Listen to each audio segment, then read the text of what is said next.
Okay, good evening. Welcome to the RSU5 Board of Directors meeting. It is Wednesday, September 14th, 2022.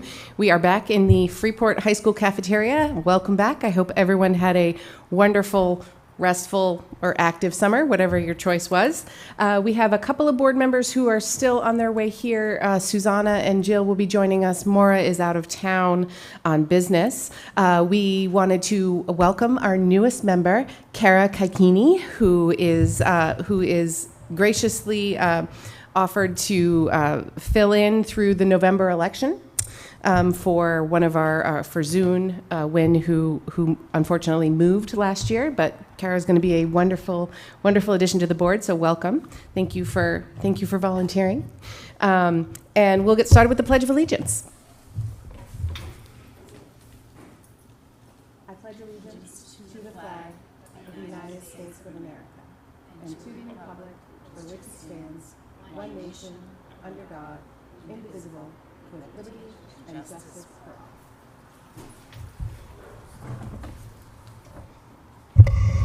All right. Do I have a motion for consideration and approval of the minutes from the August 24th, 2022 retreat as presented, barring any errors or omissions? Beth and Maddie, thank you. All those in favor? Okay, that's okay. You can still vote. All right. None opposed. Welcome, Susanna. And do we have any adjustments to the agenda?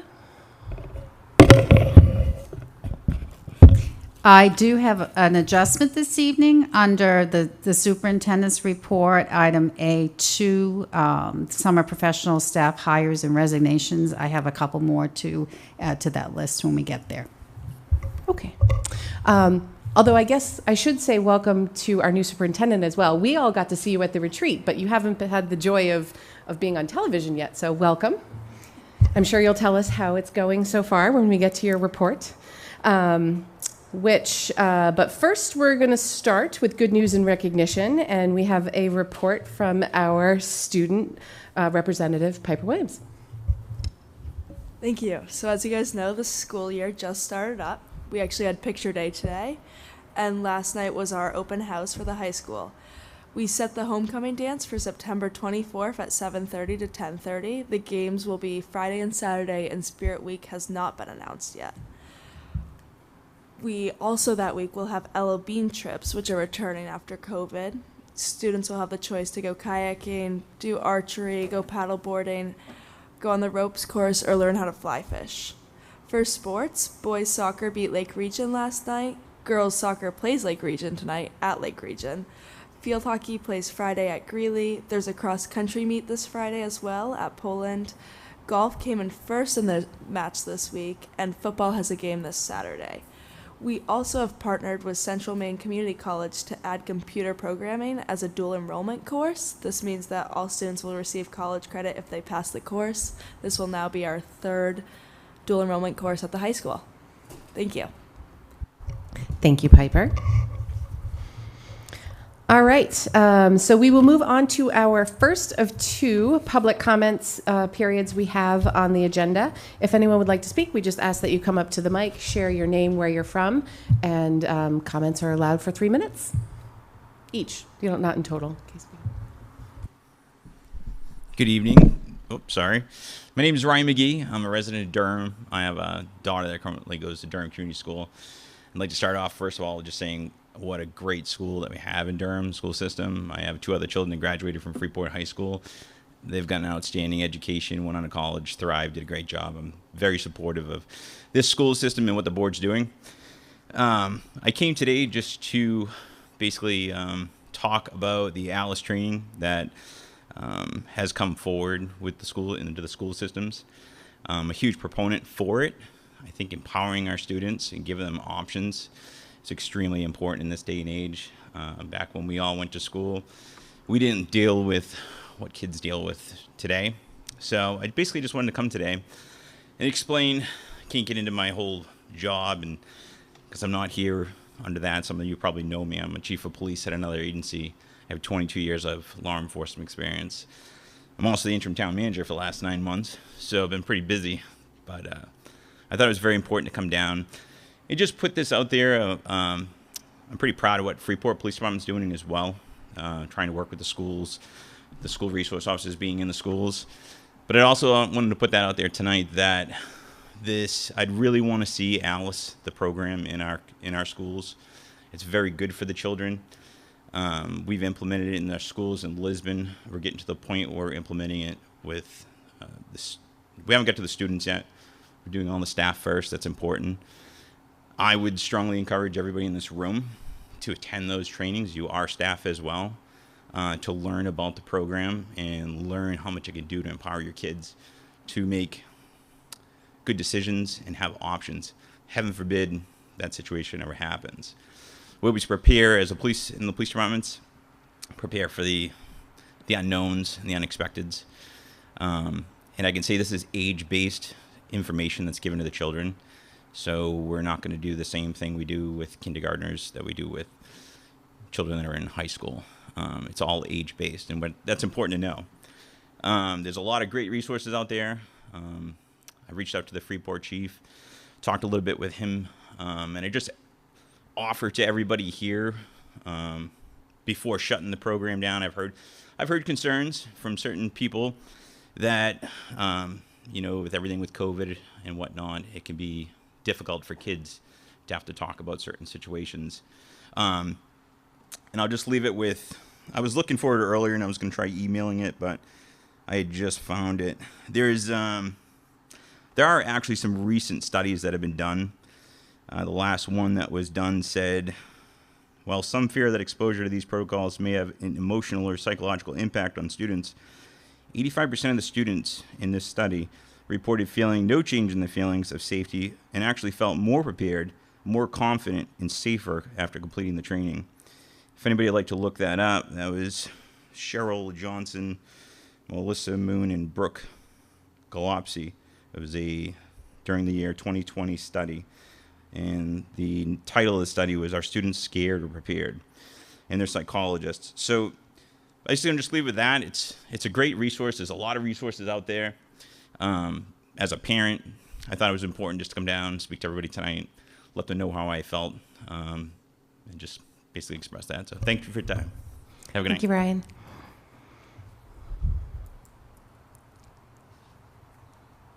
Okay. So we will move on to item 8 on our agenda, report from the superintendent. Thank you. The first item we have is the opening of school. I want to let you know prior to the first day, student day, I had the opportunity to tour all our buildings.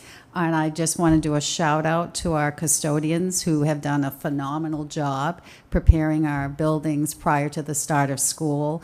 They do an incredible amount of work in the summer. And I think after the last student day, we always think we have all of this time to do this work, and we really have this amount of time. So I certainly want to express my appreciation for that. On Monday the 29th, we welcome back our pre-K 9 students for the school year. In the students that I had in the schools I had the opportunity to visit, I saw a lot of smiles from students and staff. It was a nice beginning of the school year. And then our full pre-K 12 student body returned on the 30th. If we look at our enrollment in your packets, it's an orange sheet labeled 8A1. And you look at the figures at the bottom. So we have currently 2,100 students enrolled. This in September 2021, we had 2,002. So there's a 98 student increase. And through the budget work you did last year, you budgeted for a projected enrollment of 2,007. So we have 93 students more than we're budgeted for. So that's important to know that as we move forward. And we look at class size, that second part down there, and we always look at those in our policy, those magic numbers. We're at that threshold for consideration. And just a couple of spots that pop out here by school. If you look at Moore Street, at second grade, we have one class at that 20 mark, but some of the classes are smaller and below that mark at this point. And speaking with Principal Nickerson at this point, we believe that we should steady the course with what we're doing there. At Pownell Elementary, you'll notice our first grade, they are right at that, that class is right at that 20 student threshold. And I spoke with Principal Johnson, and that class that moved from kindergarten, they were at 20 last year as well at that threshold. And what they were able to do, there's an ed tech who's able to be in the classroom providing additional support for those kiddos, especially during that morning block, and that seems to be effective at this time. We have another spot here. If you look at Mass Landing, grade 4, there's the 22 at the threshold, and we have one at 23.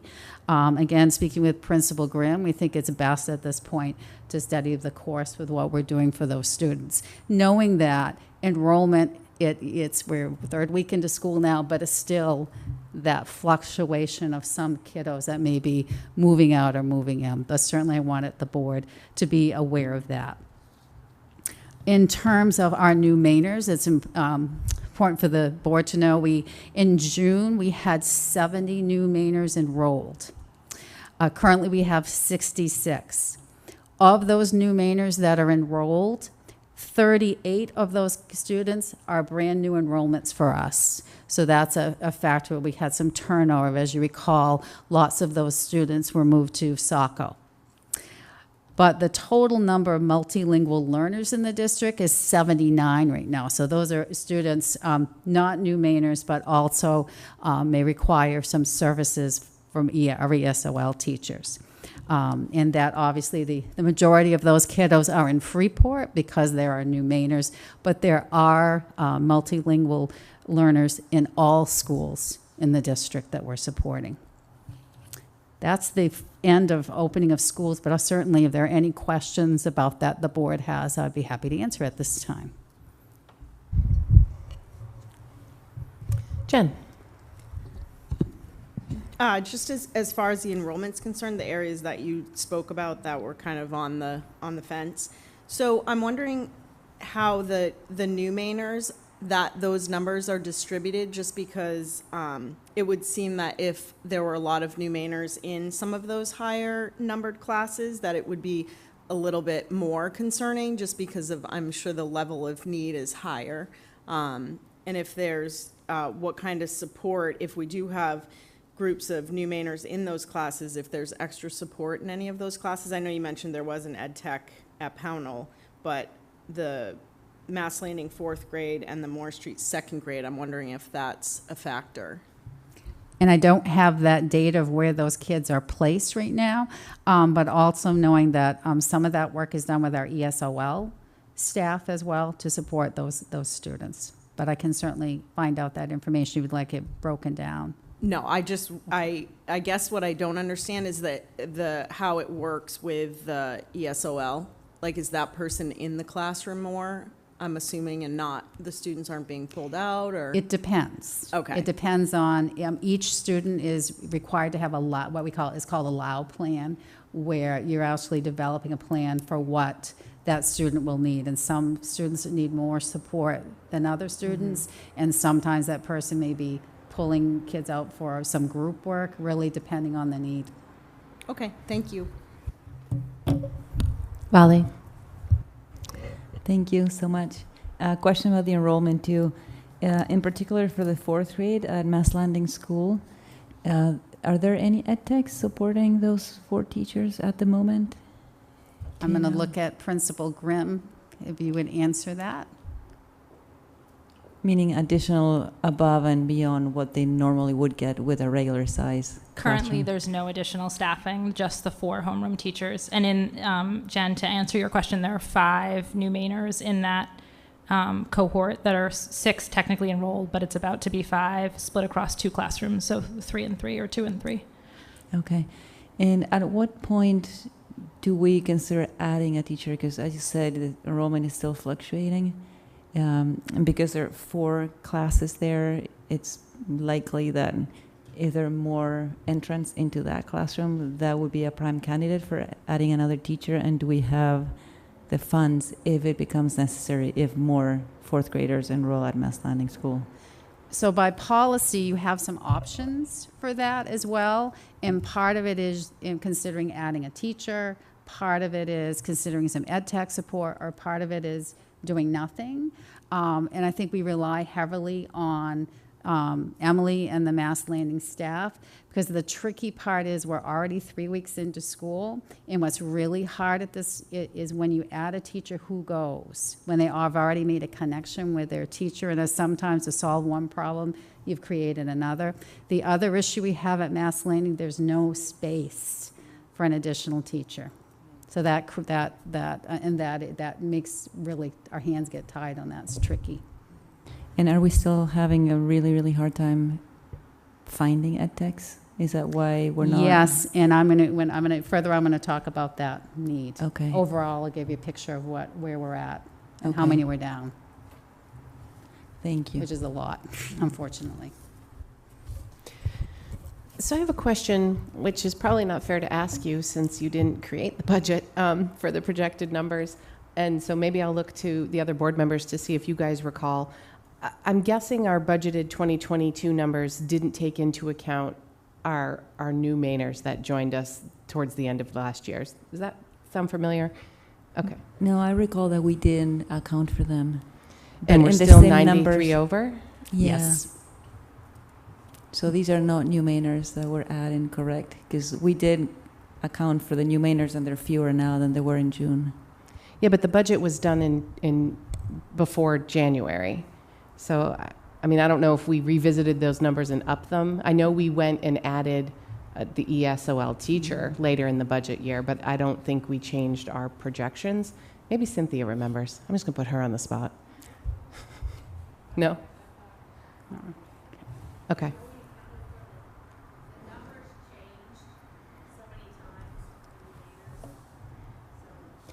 Yeah, because it seems like if you look at the distribution of where we're over budget, I mean, Durham and Pownell are over. Actually, Pownell's down. We budgeted 111, they're down to 96, so they're way under. And Durham's only over 4, so more than 90 are coming into the Freeport schools. So, yeah. I think you're right in the fact that we talked about the numbers in January, but I don't think that was a part of the discussion. I think the discussion about the new Mainers came later in the spring, and I think we talked a lot about, like you said, adding that teacher, but I don't think we talked about ever changing the enrollment numbers from the budget. Yeah, okay. So even above and beyond our new Mainer friends that have joined us, we're still above. So it's interesting. Any other questions for Jean on enrollment? Colin. Well, excuse me. I think this is a bit of a follow-up on your question, Michelle, but and perhaps it's an unfair question, but I suppose being on this board suggests that I should ask it. What do we do about that rather large gap between what we budgeted for and what we currently have? Period, Well, and stop. I think the majority of the enrollment projections are around staffing, right? So that really comes to play in what we're talking about today about the enrollment and looking at those classes that are kind of on that cusp. I think there's some other lines that are based on number of students. So I don't know, Peggy, our director of finance, left after our finance committee meeting tonight, but I don't know if we've had to take into account, geez, if we've got 93 more kids, do we have enough supplies for 93 more kids and those sort of things? I don't know if that's come up. And it hasn't come up specifically, but certainly on a case by case, we'll look at that because there are other things, or there's certain licenses we pay for per student, then we would have to add that fee. Well, and we do have some platforms that require that. And then we would be looking at it, we have this need, what can we, do we have cost savings other places, or how are we going to make that up for that? Okay, I think we're good with that one. Okay, let's move on to summer professional staff hires and resignations. And that is on the pink page. It's item 8A2.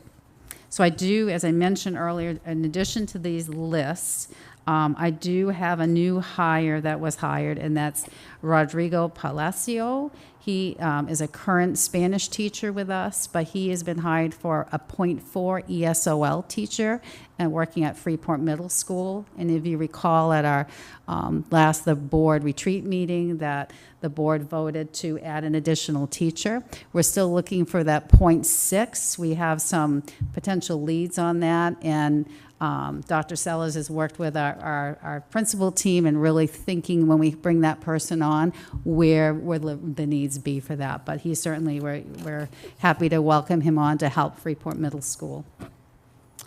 And summer resignations, Valerie Carpentier, Ed Tech at Freeport High School. Actually, we just received that, as well as Keith Andrews, we received today, the district computer technician. That's a now, we just received, so I wanted the board to be aware of that. Looking at openings in general, the big picture in terms of classroom teachers and so forth, we're in wonderful shape. So that's the good news. But I do want to share area of concerns that I have. First of all, with bus drivers, we have one opening for just a bus driver and 3 bus driver/custodian positions, so that's 4 drivers. Right now, we are covering all our routes, but Dennis Willett is our director of transportation, is driving full time to cover one of those routes, as well as the number of folks who can sub bus drivers is down. So that's a concern that I have, and we had a discussion at the administrative team yesterday. There may be, to make sure the board knows and the public, there may be a time at 6:30 in the morning we have a driver or drivers that call in, and we have nobody to drive that bus that day. So what we will do is certainly inform the families. We'll encourage them, if they can, to transport their student to school and pick that student up. And we will look at, can we, after the regular runs are done, go back and pick up those students who don't have transportation. We had a discussion, can we make one of the runs a little bit larger to accommodate that. Good news is our ridership is way up, but unfortunately because of that, it's not that we could say, I'll do my run and pick yours up too and get them all there, so that's not possible. I'm going to send communication out to families this week to make them aware that that's a possibility that would happen. We also had a discussion, let's say, for example, it's one of our runs where we know the driver is ill, is going to be out for the entire week. We don't want to impact those families for 5 days because that's a real hardship for families. And then we would have a method where we're looking at how do we spread that around so it's not the same families for an entire week, because that's definitely a hardship for our families as well. And also if kids have difficult time getting to school. So that's not, terribly good news on that. We did have, Dennis and Ray did a great job, where they did some training for bus drivers. We did get some folks out of that, but those folks, what we've discovered, they have full-time jobs. So they're great to do, an afternoon athletic run, and they can certainly support us in that way, but not drive during the day. So we'll continue to figure out ways, look at ways that we can maybe get a bigger pool. Even reaching out to one of the vendors, said, could you help us out? Could we hire your service if we're down a driver? And they said, well, you can use our bus and use your driver. We have no drivers, and we didn't see how that was beneficial since it wasn't the bus we were lacking, but the actual driver. Another area of concerns here, educational technicians. Right now, in the district, there are 14 openings. 8 of those is in special education, and I will share with you that 5 of those special education ed tech positions are at Moore Street School, which is concerning because obviously we have children with IEPs that we want to make sure that we're meeting their needs in the IEPs. Dr. Sellers is working collaboratively with staff. She's looking at the district lens with our scheduling of folks, but also really looking at programming as well. There's a real team approach to address this issue, but that is definitely concerning. And then substitute teachers. I spoke with our Ashley Rand, our human resource manager today, and asked her where we are with a pool of folks who could support us out in all areas, including driving and school nutrition and teaching and ed techs and so forth. And she said we're starting the year with approximately the same number that we ended the year with. She's tried some different approaches to encourage folks. We have a super sub program where if you sub at all our schools, you will receive some sort of fabulous token. She's been a presence at hiring fairs as well for all things, and we're going to continue to explore more ways to gain capacity. And certainly we'd like to reach out to some of our parents, because there may be some parents that say, I could certainly substitute, or I could be an ed tech for half-day ed tech, or I can give you 2 hours every day. So we will piece together things if need be, but we're really hoping that if there are folks that can come and support it. It's not unique to us, and I'm sure you've read in the paper, same sort of shortages in those areas, and in terms of bus drivers as well, that's really a nationwide problem that we have. So that's my update on summer professional staff hires and resignations. And I don't know if there are any questions on that. This is probably a question for Cynthia. What's the most we've ever been down on ed techs before? Is this like totally out of the realm of... You have to come to the microphone. It hasn't been that long. Checking my facts. Yes, this is the highest that we've ever been down for ed techs since I've been here.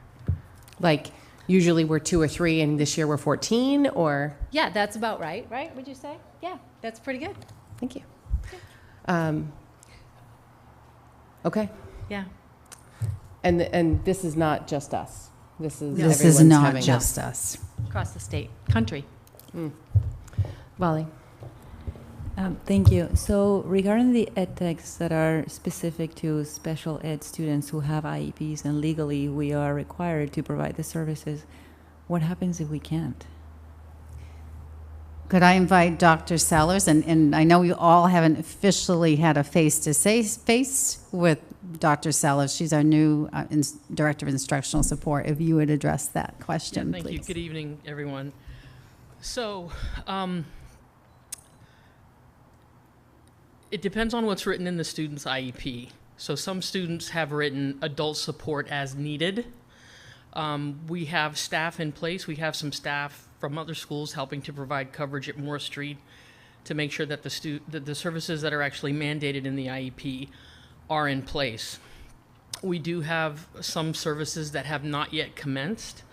We communicate with parents regarding, the delayed start of some of those services. We keep documentation of the services, the hours that are missed, the missed minutes, the missed hours, and we will have to address that through the IEP process and offer compensatory services, either being able to make up missed sessions at a different time. We've got a number of different avenues that we can take with using agencies, teletherapy, sometimes not the optimal mode of service delivery for many students, but a viable option when it comes to the student missing the services altogether. So that was my next question. For the athletic trainer, for example, we do outsource that. Are there agencies that we can outsource some of the services to locally? There are. It would be via teletherapy. Primarily, because another nationwide shortage is SLPs in the state of Maine and nationwide. But we do, have several agencies that are able to provide that via teletherapy. Okay, thank you. You're welcome.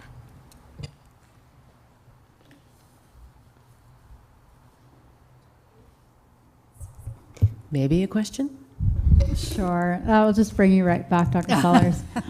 Just wondering, with what you've just said and the capacity and the avenues forward, are we currently in a position where we are meeting the needs, whether it's through viable options, whether ideal or not, whether we are meeting the needs? And I know you said that a couple of services haven't yet commenced, but assuming you have plans for that, are we at least getting through? So currently we're sort of operating in a safety mode at Moore Street. We're making sure that we have enough staff on hand to be able to maintain students in terms of their level of independent functioning safely. But like I said, we're actively documenting the missed services, and we'll need to look at, using agencies as an option moving forward. We're looking at related services staff caseloads across the district to see if there's any room in anyone's schedules to pick up some of those services. So, like I said, we're looking at kind of all of our available options to meet that need. Excellent. Thank you. Okay, you're welcome. Before you leave, I'll save you the trip back. It's not directly related to this, but just curious when we're talking about hiring and the staff. The early intervention team, are they all in place?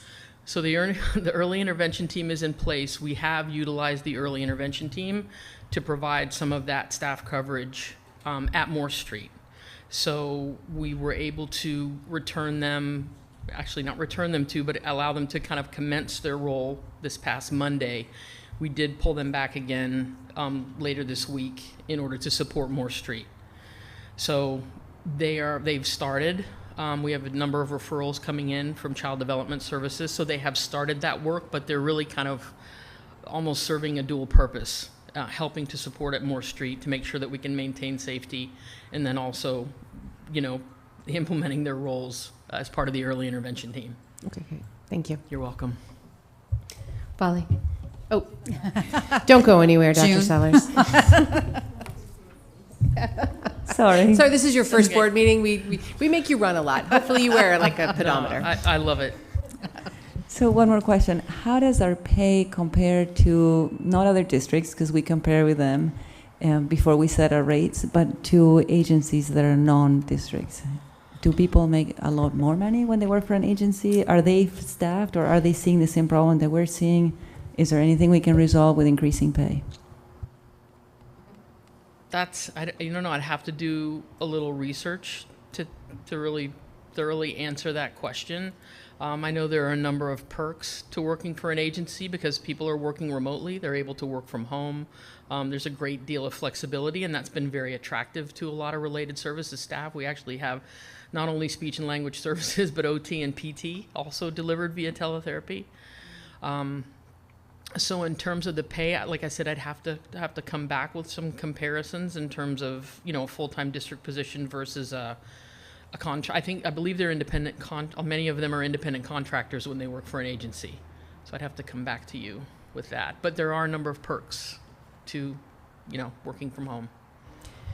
And I think, I don't know, probably Ray was here when we were doing the BHP conversion to bringing them on to EdTech 3s in the district. And if I recall correctly, I'm sure Ray will correct me if I'm not, we didn't have an issue filling those positions. I think people preferred to move over to the district because of not being a contractor, because of insurance, because of all the other perks that come from being a district employee as well. Right. So, I mean, I don't know today. I mean, it might be different today. Certainly the work from home is a new wrinkle that wasn't in play, whatever, Right. 7 or 8 years ago when we made that move. But, it's interesting sort of that the pendulum has swung back that other way to be like, okay, well, maybe we need to bring the agencies back in, because I think it was a big discussion and it was a big expense the year we brought all those BHPs in-house and made them EdTech 3s. So Just a little historical. Right. That is something that has come up again and something that we're looking at. Maddie? Is that the conventional thinking that that's where we're losing ed techs to? They're going to agencies to make more money, or do we have an idea what's driving people leaving the field? Well, I mean, some of them are moving to districts. I don't know how many of them are leaving the field. I don't have any accurate data on that right now. Some of them are moving to other districts that do have a higher pay scale. Some of them, I think, do move on to other employment. But, I mean, we could certainly look into that. Well, I think we just dispensed with doing our surveying of people who leave at the end of last year. So we had a process in place for doing exit interviews, and we've decided to stop that. But it's a nationwide problem. But I'd be curious if in the course of things we can get a sense of if there's a major driver or two that we can act on. Yeah, I think one of the major drivers is there are just so many opportunities out there now, and some of them do pay a bit more than our current range for ed techs, and I know that's being negotiated right now. So, Yeah. And I will say as well, because so the board knows we always offer exit interviews with me, always, and I've had one exit interview with an ed tech, and that individual was moving to a different career opportunity. But I do know, speaking with some of our principals, that when they were talking with folks, pay was a factor. Yeah, thanks. I mean, people often assume it's pay, but it isn't always the case. Right, So right. Thanks for always. answering my questions. sure. Any more questions for June before we let her sit down? Colin? I don't think this is a question for you, so maybe you can go have a seat. If you want to just hang out, I mean. Okay, I'll phone a friend or text someone in. I suppose my question is, given the magnitude of this particular gap, and given that it doesn't seem like there's anything nationally to suggest that it is going to improve, how do we go about planning for not just this year, but next year, I guess sort of infrastructurally, so we're making sure that we're not making sure, we're creating a situation where we're not that we're exactly surprised by this, but that we're not setting ourselves up for another 14, so then we're down 20. You know, see what I mean? How do we set up a situation in terms of our planning? And it doesn't seem like it's just a matter of budget. It seems like it's also pedagogical. And Was I that don't right? want- Was that not a question Yeah. for you? I don't want it. Yeah. It is and isn't. I don't want to speak for June, but that what you're saying, Collins, like that sort of that programming and that district-wide systematic lens, and June is doing some of that work. I don't think there's one bullet. I wish I could say Right. pay and we're good. Because that may indeed be a factor, but I do know some districts in terms of drivers that have a healthy sign-on bonus right now, and they thought that would do it, and the pay would do it, and it didn't do a thing. So I think we need to go at this at all possible Right. angles. Yeah, and I mean, I think there's a number of strategies we could look at, such as the one that you mentioned about the sign-on bonuses, but we certainly want to work hard on those relationships and retain the ed techs that we have currently, and just do what we can to stay competitive, and hopefully collaborative bargaining process will make some inroads in that regard.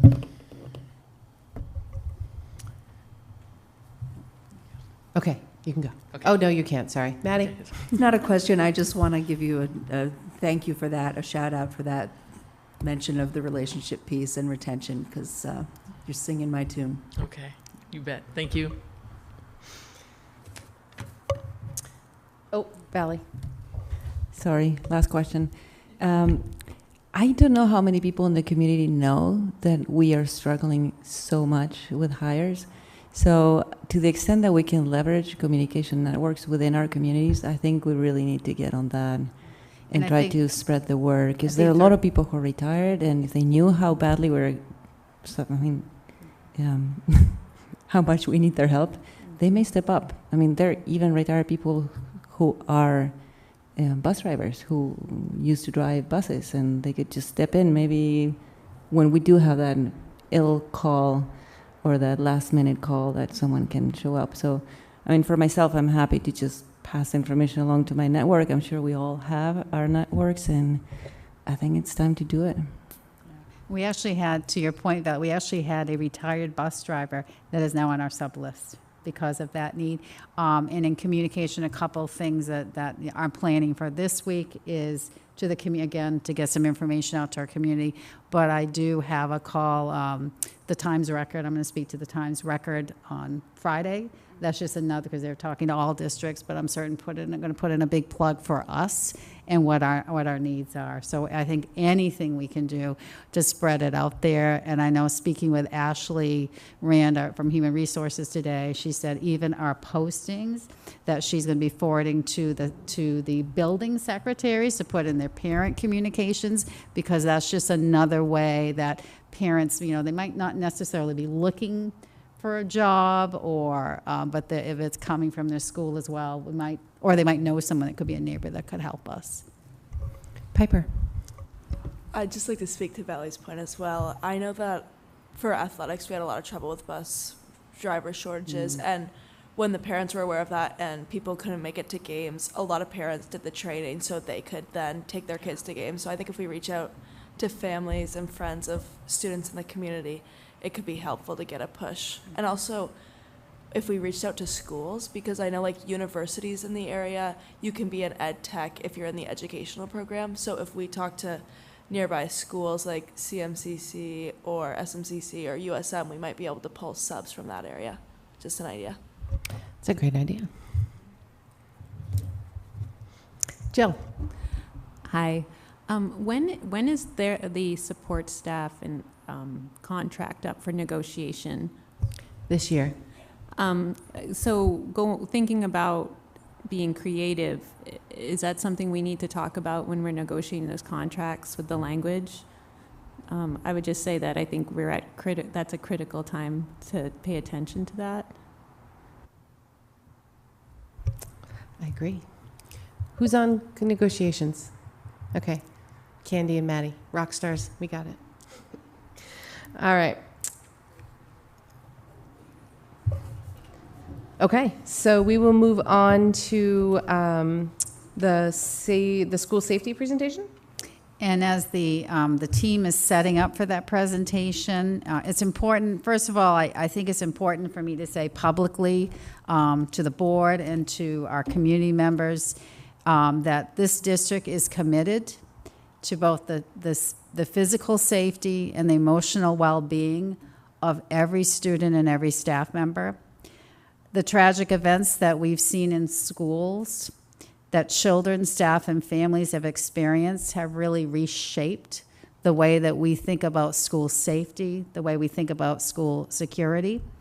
And as you recall at your last board meeting on June 15th, Principal Grogan, who has co-chaired the district safety committee for many, many, many, many years, provided an update to the board regarding Alice that was being added as an additional component to the safety plan. So this evening, our administrative team is going to provide the board and the public with a presentation about Alice, and also hopefully the goal is to answer some questions that rose that evening and that have arisen since. So I'm going to turn it over to the team.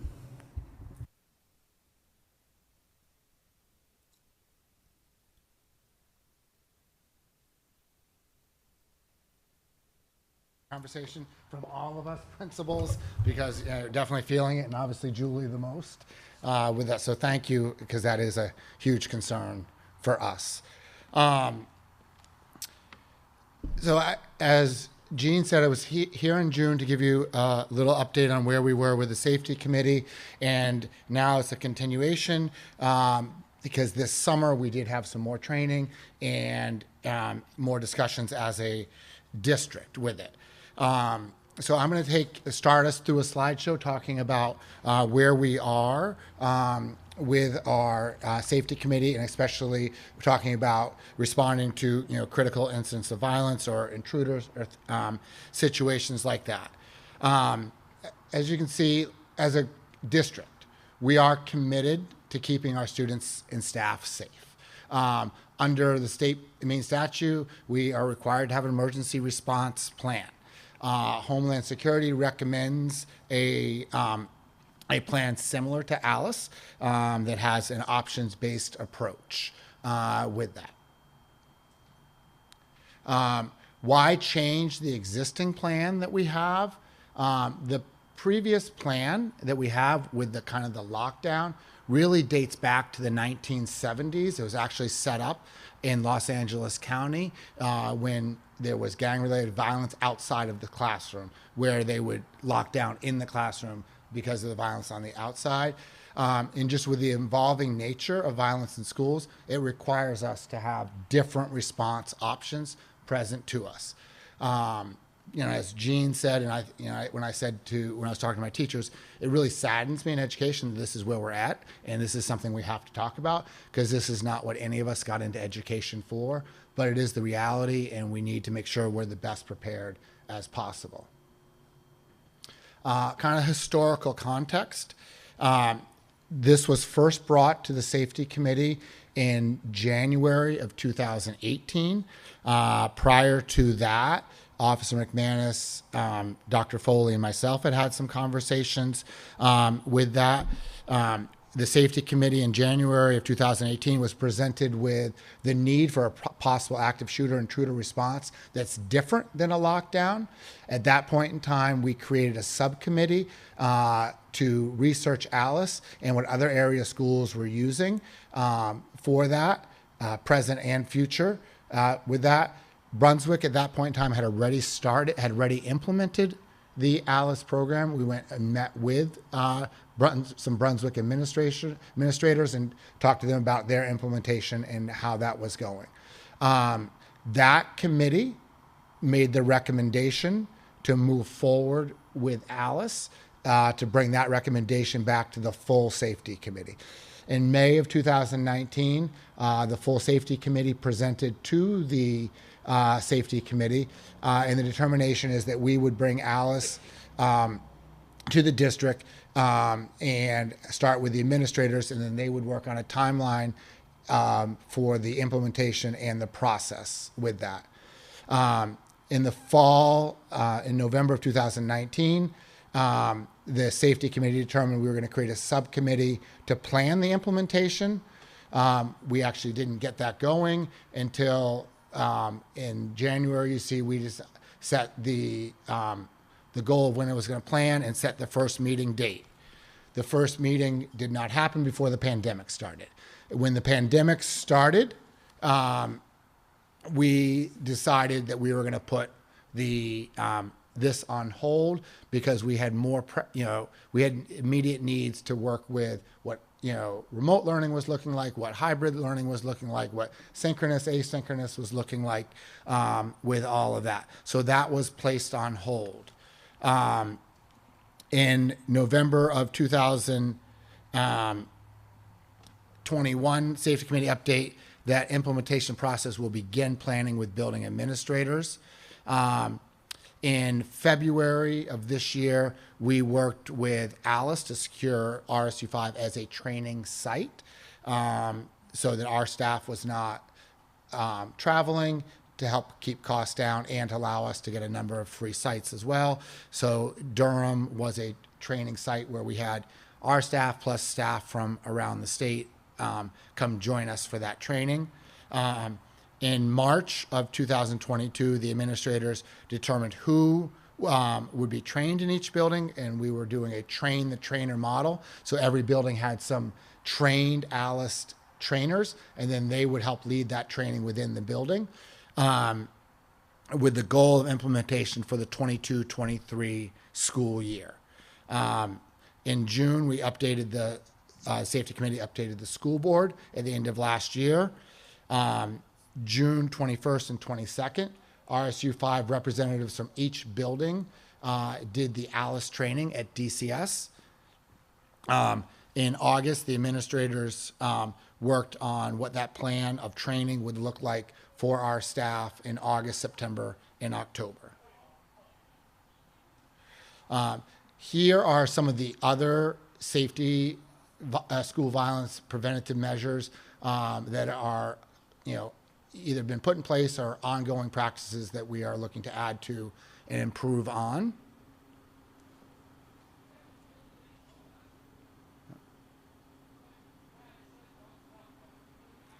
And now I'm going to pass to Emily Grimm, who is going to talk about why Alice.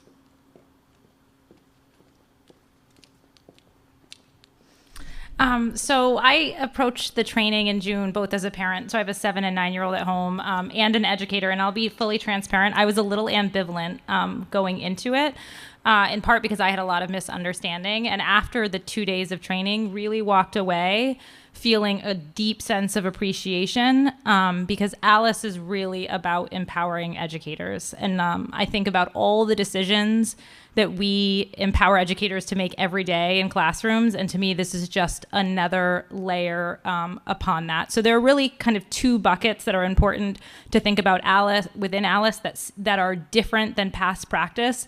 The first is around awareness and communication. And then the second is about having options. And interestingly, as we began our staff training, so we're about 3 hours into the 4 hours of initial training we'll do for staff, the feedback we got from our staff was overwhelmingly positive in that sense of empowerment, that sense of appreciation that this gives teachers and other staff options and information to use to inform decision making in a worst case scenario incident. And so in many ways, this shift really, as Ray noted, our previous practices really reflected a time that no longer reflects our current reality. And so this is a shift into practices that reflect the world, unfortunately, that we live in now. So as I mentioned, there are 2 significant buckets. The first is around awareness and communication. And the biggest differences with Alice compared to past practice is that previously information that was shared was very limited and coded. So when there was an emergency in a school setting, the language we used was code red and code yellow, and no additional information was shared. Under Alice protocols, you share accurate information. So you would share the location of an intruder, information about what that person may have with them, where they're headed, with the idea that having that information is hugely valuable. You can imagine in a building the size of Freeport High School, your decision about what to do in this space would be impacted dramatically knowing the location of an intruder, right? If the location was the FPAC versus the front office versus the library. And so under Alice protocols, we're encouraged to share accurate information to inform decision making.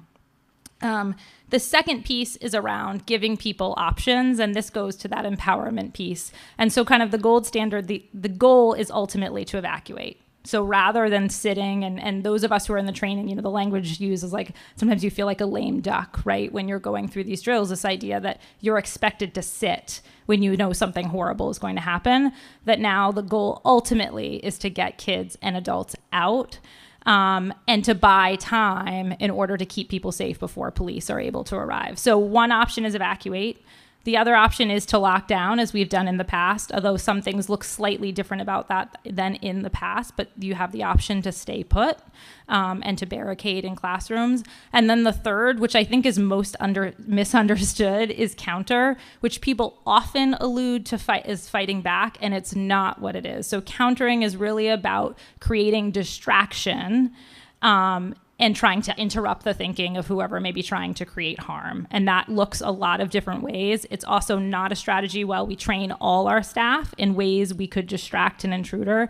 It's not a strategy that we are teaching at all at the elementary level. So it's not something that students would hear. I will say at Mass Landing, we had kids who asked about it, right? We have kids who have parents who work in other districts. And so I did receive some questions from parents about that, but we are not explicitly teaching that strategy.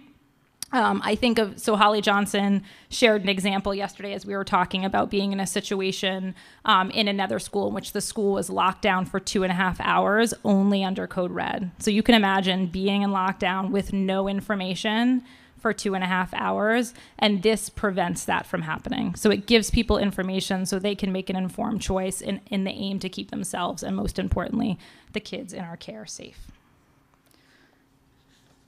You next, Julie?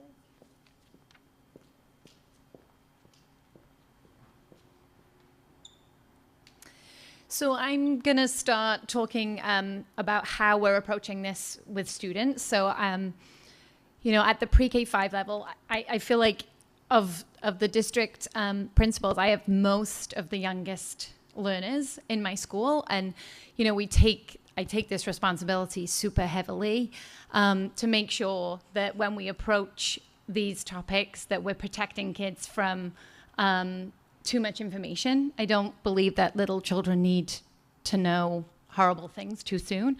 And so as we kind of go into this, like we're keeping it simple and just need to know kind of information with children. So one of the things that we always think about is really our goal is to prepare our teachers. And so that's where we focused our attention for now. We haven't really done much of anything with children. And essentially, nothing has really changed or will change with what we do with our elementary children. We always teach them that in the event of the emergency, their job is to follow teacher direction, whether that's a fire drill to take us out or a situation that would keep us in. And that their job is to be quiet and to be ready for that next direction. So that's really all the information we'll do with children. But we haven't yet done any drill that would cause us to, you know, need to leave other than a fire drill. We will at some point, but the information children get will just be that we need to leave or we need to stay in the building for emergency reasons, and that's what we would do. I think Jen is talking about middle and high school.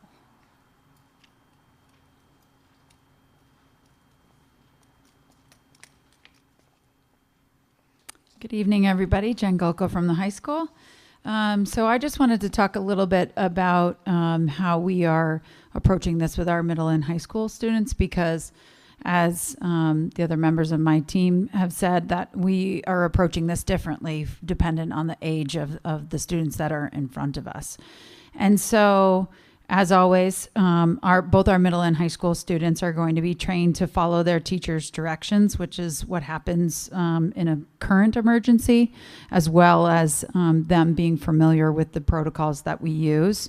They will learn about the different options that they have between locking down or evacuating, and knowing that evacuating is the option that we hope is the one that is in front of most of our students to be able to get them to safety quickly. And so one thing that's very different is that instead of just locking down and hiding in the room as we have done in the past, that we will, when it's appropriate, teach students to barricade. And so that is, again, another type of distraction, so that the hope is that the assailant isn't able to get into the room as quickly or isn't able to get into the room at all. And so we will talk to students and train them how to do that and what that looks like in the classroom, which is something that we have not done before. And so in addition to that, for our oldest students, starting with 8th grade and then the high school students, that we will talk about what countering is, which is what Emily had spoken about before. And again, as she said, this is not about fighting back. This is about distracting the person who is the intruder. And the purpose of that is to buy time in order to be able to evacuate or if possible, the very last resort would be to control the person who has intruded. And so it is using items that are around them, something that is right in front of them around the classroom that they would use both to barricade and to counter if that's something that is appropriate in that moment. But again, that's not something that we will teach the younger students. That's something that we will teach just to the older students. I did want to say that our Region 10 students are already trained. So that is about 10% of our population at the high school, because Brunswick has been using this method before us. And so our Region 10 students were trained in years past, and they'll be trained again this year. So I think that they will help us and be, good information and good resources for what they've experienced in the drills. Charlie Mellon and I have reached out to the other schools who have done these trainings at the high school and at Region 10, the high schools around us, to find out what has worked, what has been the most effective, especially in teaching the parts that we have not done before in terms of barricading and countering. So we also are looking at lots of different resources that we can do to do this training the most effectively.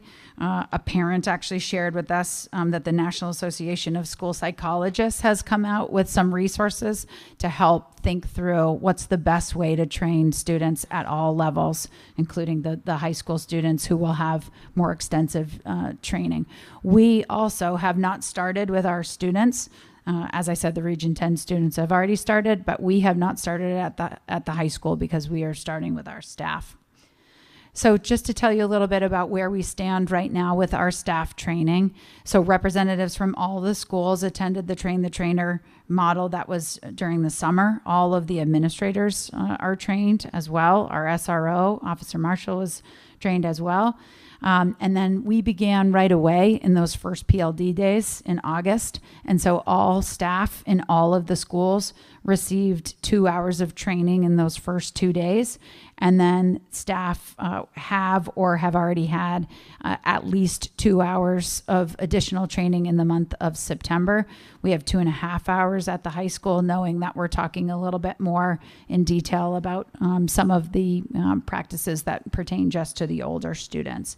And I would say as well that feedback from staff has been positive.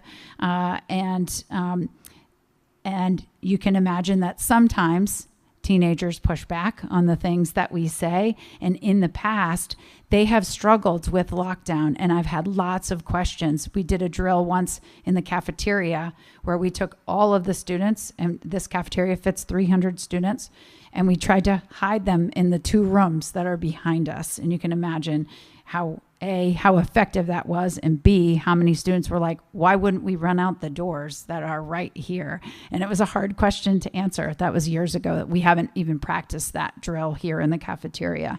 And so teenagers tend to question in a wonderful way. And so lots of them have asked, why wouldn't we do this, especially in the building of this size? And so the staff feel that now that they have options, that they can talk through with the students to say, we're going to choose what is the best and most appropriate response based on the information that we have right now. So I think that leads us to questions. My teammates are going to join me up here for the questions. Sorry, you're the last speaker. You get to field them all. Kara. Hi, thank you so much. That was really helpful for me. So thank you to everyone for putting this together and sharing that. I have a question for you, Jen. You mentioned the National Association of Psychologists? School psychologists. School psychologists, thank you. That they have a list of recommendations for how to think through the best way to provide this education to students. Is that right? Are there any points that you can share, or is that a resource that you can share with us? So we just got that resource today. Okay. So we just started looking through this because we have not in detail made our plans, because we haven't finished our staff training, and we felt really strongly like the adults needed to be trained first, and then we'll get into the details. And we're also getting feedback. For example, our training at the high school is next week, and getting feedback from staff about what they think is the most effective way to train our students, as well as sharing with them some models from resources like this and resources from the schools around us. So I've had a little time to poke into that resource. It provides a couple things. A, thinking of like almost a continuum of options for what does practice mean, right? Because practice can mean everything from just talking to students about like, if this happened, this is what we do. We close our door, we'd cover our window, to drill-based practice. But the thing that one of my biggest takeaways is just the language they use is like avoiding kind of sensory-based experiences. And I think that's where there's been some misunderstanding on the part of parents, is we don't have plans to reenact a school shooting in our schools, that's not a best practice, nor is it in the interest of our students or our staff to do that. And so what's helpful about the resource is providing some recommendations on what practice can look like in a way that helps students better be able to handle and respond. The same reason we do fire drills, right? Without creating an experience that's traumatic for kids. And I can share that along the lines of what Emily was saying, is that at Region 10, one of the first drills that they do is a table talk through, where they're talking through a script and scenarios and things like that, where they are not barricading, they're not doing examples of things or having a full-scale drill like that. So it is starting with information and the reasoning behind it. Ollie. Thank you. Quick question. Have the students started the training program yet or not yet? At the high school or at none of the schools? No, we haven't finished the staff training. So that will wrap up in the next couple of weeks. And then once the staff are trained, then we'll start with students. Okay. And now a question about the teenagers and all their wonderful questions. We have plenty of that at home. So I could imagine that if there were a situation that's crisis and students have been empowered to think about the best option out, that people will be bolting in many different directions. Obviously, you want one person to be making decisions for anyone in the same room, but if you have a lot of people who've been trained, will it be clear who's in charge of making that decision, so you don't have people debating what is the best way out when the time may not be the right time? I think it depends on the situation. It depends on what room they're in. If they are in a classroom where they're there with a teacher, then the teacher is going to be the voice that's making the decision of what's happening. If they are, say, in the bathroom, they're going to have to make that decision of where to go and what to do based on the information that's coming over the PA. If they're at lunch, if they were in the gym. So it really depends on where they are. So I don't know that there's a really clear answer for there's going to be one voice or one opinion, because it really is going to be dependent on their location. And as part of the training, basically informing the students in which situation they make the decision and in which situations they have to defer? So part of it is really thinking about what is the different, if we run through the scenarios, it's the same that we're doing with the staff. So we're talking about, if the intruder was here, what would we do? If the intruder comes this way, what would we do? And running through as many scenarios as we can think of. And that would be the same thing that we would do with the students, and being clear to them to say, if you're in a room with the teacher, you're listening to the teacher. That's the same for the middle school kids and the younger kids. If you are alone in that moment, you're going to have to make that decision. One of the resources that I've seen in the past couple of days was an FAQ sheet where it came through, what if I'm in the bathroom? What if I'm in a hallway? What if I'm, all these different things? And I think that will be something that we would definitely look to try and address all those kind of different scenarios. Mm-hmm. Thank you. And I just want to say that everything I've heard and read about Alice, I'm in favor of the program. But I'm not familiar with cases where it has actually been put into practice when there has been an intruder. Do you guys have any information about schools that have used Alice in a situation where there was an intruder and how effective it was?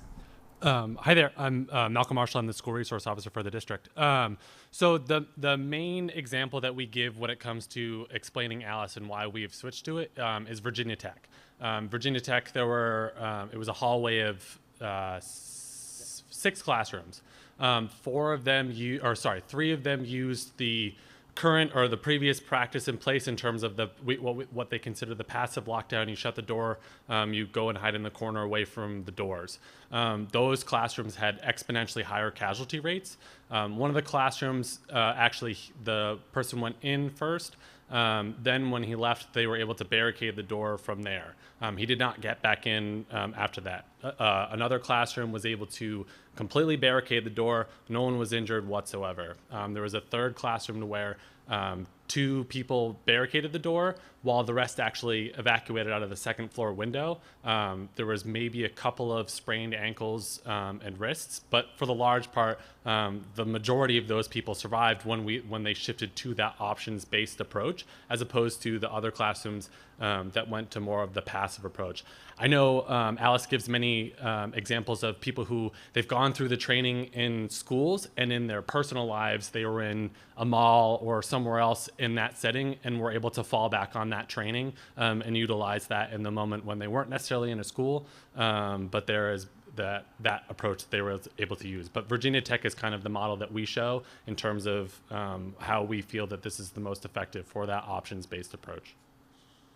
Thank you. That's super helpful. Not a problem.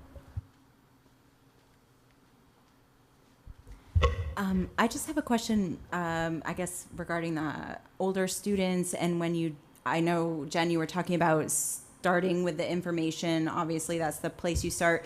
But when you do get further into the training with the students, and maybe you don't know this yet, or maybe our SRO person could answer this. But if they, are they practicing? Like, do they know what an example of countering would be, and how, and do you practice it, or do you act things out? Or I know you said you wouldn't act like the whole active shooter thing, but, just, I don't know, like how much physical practicing are they getting with this sort of the new techniques other than just running out the door? That's a great question. So for barricading, they will definitely practice that. We did it with teachers and gave 10 seconds to see how much they could stack in front of the door. And I think they were amazed at how fast desks and tables could go up. In terms of countering, that's not something, the advice is not to practice that, except to talk through. And so an example would be, if you looked around right now, what is something that if you were trying to distract someone that you would have right in front of you? Water bottles, coffee, laptops, textbooks. And so even with the teachers, we went into a classroom, had them look around, and then they gave examples, which is what we would do for students as well. We would not have them pick anything up and throw it or simulate that. I wasn't too concerned about that, but I was just curious if there would be the actual physical practicing, because I do think that is helpful for kids, because you can talk about it, but if you don't actually, do it physically, sometimes you just don't know how to do it or whatever. So I'm glad to hear that part of it. One thing that we did in our own training, and then we did with the teachers as well, was give the example of how easily distracted you are when things are cutting across your vision. And so we did that with little foam balls. We did that with this dots activity where you're trying to count multiple color dots at the same time, so that one we actually had a teacher who was walking, trying to hold a water bottle, and then there were little foam balls coming at him, and he could barely get past it because he's trying to focus on things. And so some teachers said that was really helpful to explain how easily you can distract someone like that.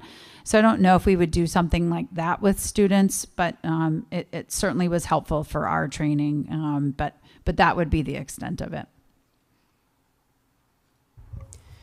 One of the questions I had, because I understand the distinction between the age groups, right? We want to make it age appropriate, and the barricading piece at the middle school and high school makes a lot of sense. How does that come into play for the younger kids, right? What's the expectation of a kindergarten teacher?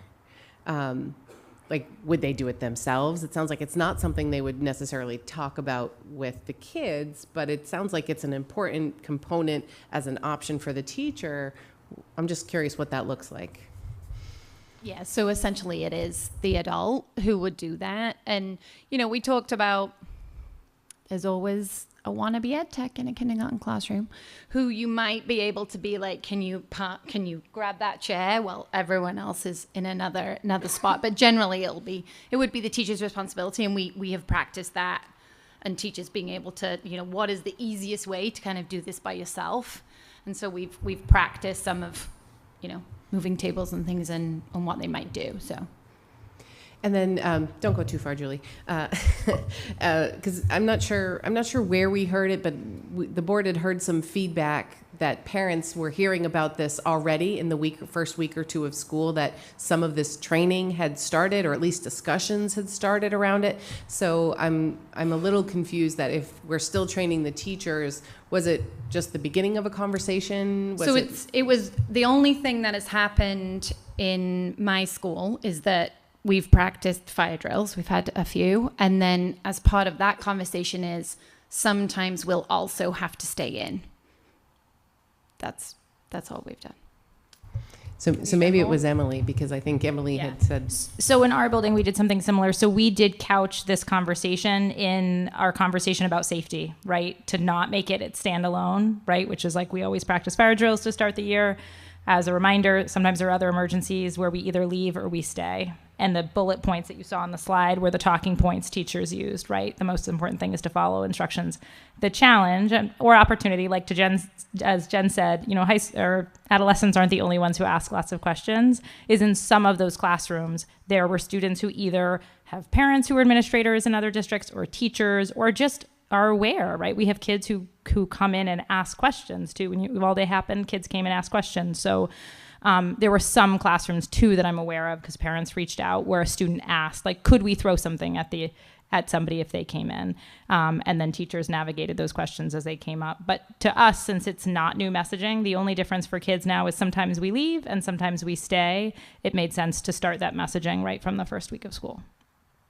Yeah, and I think that's one of the important things is, I mean, we've had lockdown drills as long as any of the kids in our district have been in school, right? So it's just a sort of a shift in what that looks like, instead of just the code red piece, and, you know, it's really the option. So, I mean, obviously we want to communicate with parents. We want people to feel like they understand what's being discussed and talked about in our schools. But, you know, this isn't a huge divergence from what we've always done. That's my understanding.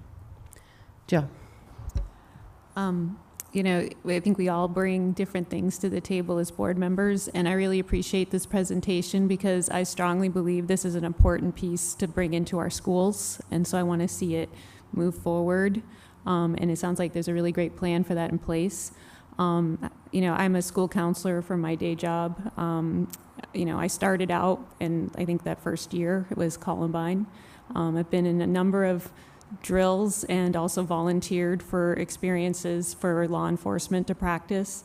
I've actually been in a live active shooter lockdown.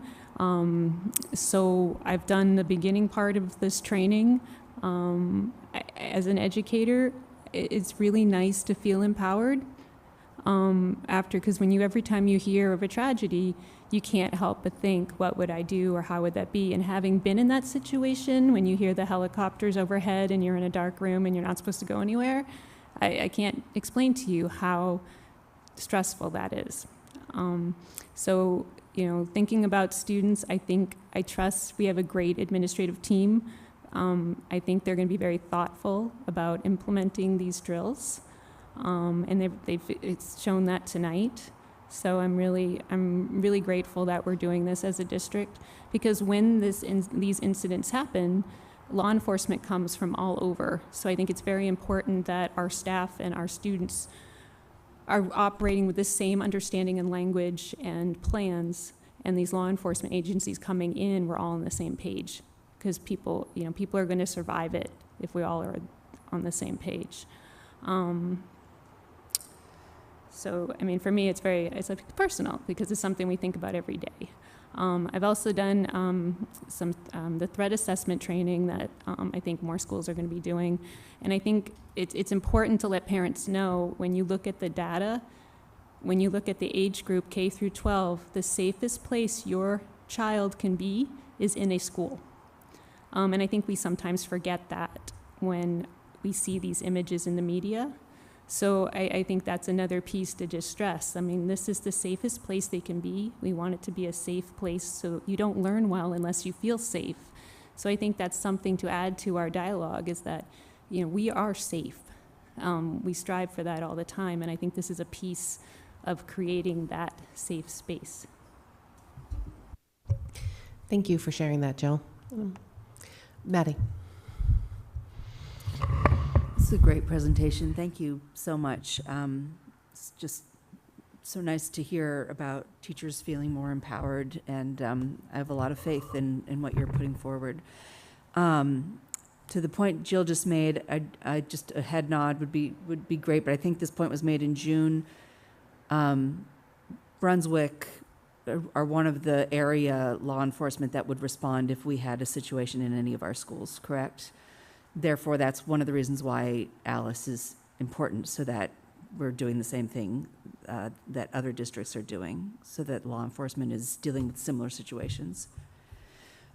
Great, thank you. And then I'm wondering if there's any thought that's been given to the substitute teacher, or the situation where there's not an adult who's necessarily had the training in the room, and maybe it's a premature question, but I'm just curious about that situation, especially with elementary level. Jen, go ahead. I stopped halfway. That was actually on one of the FAQ sheets. It was interesting. That went to the students that said substitutes will be informed, but you may have to be the ones who say to them, this is what we're doing, which is so interesting, especially if it was a brand new sub. Our plan right now is to train every staff member. That's so everyone from any role that they have in RSU5 hopefully will be trained in this. So it would be unlikely that there would be an adult in the room that is unfamiliar with it. And then we'll make a plan for how we tell our substitutes the evacuation plans and fire drill plans and things like that. And so this would just be another thing that we would add to talking to them about that. Matt, your premise was we have subs. I should have said we sub and the teachers substitute sometimes, so then we're all trained. But Kara. Thanks. To that point, actually, I'm wondering if not feeling safe working in schools is a reason why folks are leaving school. And so I really appreciate that point, Jill, that there is research out there. There are statements out there that are making the point that schools are the safest place our kids could be.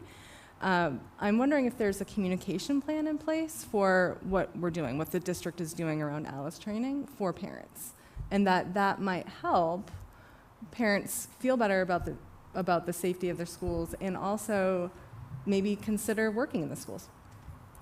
So there has been initial communication from the building principals at every building that went out to parents, that initial communication, because what we know is that our parents trust the principals because those are the faces that they know. So and they're working collaboratively as well, so that communication is very similar, so it has that district lens, but certainly it is for their building and building specific. And as we move forward, certainly we're going to be sharing information that we can. But I do, have to remind us all, and I know also with our SRO's lens as well, is that there are certain details of safety that just right now, for example, there's a certain rallying point that we would not share that information, it's not because we don't want parents to know, but it's because we don't want that public to and a potential intruder. So we're very careful in how we craft that, but certainly, and I also encourage any parents to reach out directly to their principal with questions, because the questions that a Moore Street School parent is going to be very different than a high school level, and that's also why it was important that those communications came out from them, because I certainly think if you're a parent of a 5-year-old and you start hearing about counter and all these other things, that could be very frightening. And I want to remind everyone as well, is like, this is not an active shooter drill where we have someone coming in with some, a weapon. That is not what those drills would be, but we want to make sure that we're as transparent as we can with what it looks like at that particular school. So for students who may be triggered because they may have experienced an intruder in a building they were in their past lives, do they have the option to opt out of the training?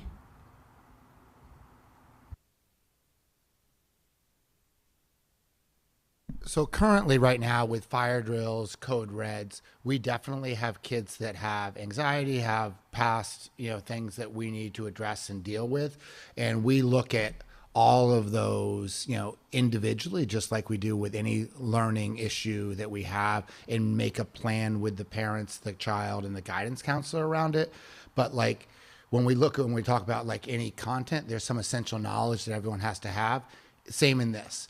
There's essential knowledge that we have to teach every single kid to help everyone be safe in the school. So there'll be modifications and adaptations made, but we do need every single child to be aware of, kind of that you have to follow teacher instructions, or this is, what's going to happen with that. But we're definitely making individual plans all the time already. And how do we communicate to students and parents that there is the option for accommodation if needed? So I think right now, teachers, parents are reaching out to us when it is, at the middle level, we have the advantage of, that's something that Emily or Holly or Lisa, would have passed along to us to give us something, give us the knowledge of kind of what they did and where they are. And we kind of continue that progression. And, as kind of each level moves up, there's probably less as, they've had more years of work, with that on those specific skills to help them, be able to, experience that in the mainstream. But we're not there at the middle school level with all kids. And, we make a plan, and it's, parents reaching out to us, or the younger grades reaching out to us when we get the child.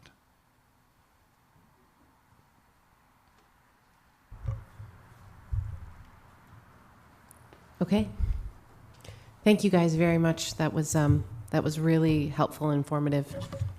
I'm glad to hear that the administrators who went into it a little hesitant have come out feeling better about the program. That provides a lot of comfort to me anyway, as a board member.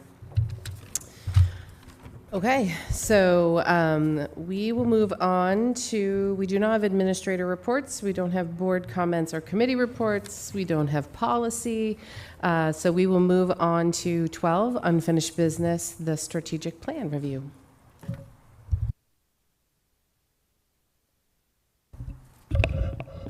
And all that information is in your packet. And you look through your documents. The yellow one that you have is the overall, those are your adopted plan goals. And you'll notice there's a slight shift on that date because it's been extended because of COVID and the other tasks that you had to do to keep our kids safe and in school took the precedent at that time. So there's some things you just didn't have the option of doing. So you'll notice there that date has changed there. And we cleaned up a little of the language in Objective 1 to strengthen diversity, equity, and inclusion practices because it just said diversity, equity, and inclusion. So we wanted to make that a little bit similar. So those are essentially the changes, the only changes that are there. And on this tan looking page, if you have actually the white one is next in your packet, the white one with the coloring through it. Let me explain that a little bit. And this you've seen before. And anything that's in green, those are things that you addressed in your previous goals, in that there's some sort of documentation with what Dr. Foley shared with you that goal was met. The yellow pieces are what we're looking at, recommending that you consider tackling this year, also with feedback from our administrative team, because we want to make sure it's doable for them. And the tricky part as you look through this, there are some of these goals, you don't just say, we're going to check the box, we're done with this, we never have to do this again, because there are things we constantly go back and revisit. But for the purpose of this plan, until we're at the point where we want to have conversations about a new plan, we've met what we initially set out to do.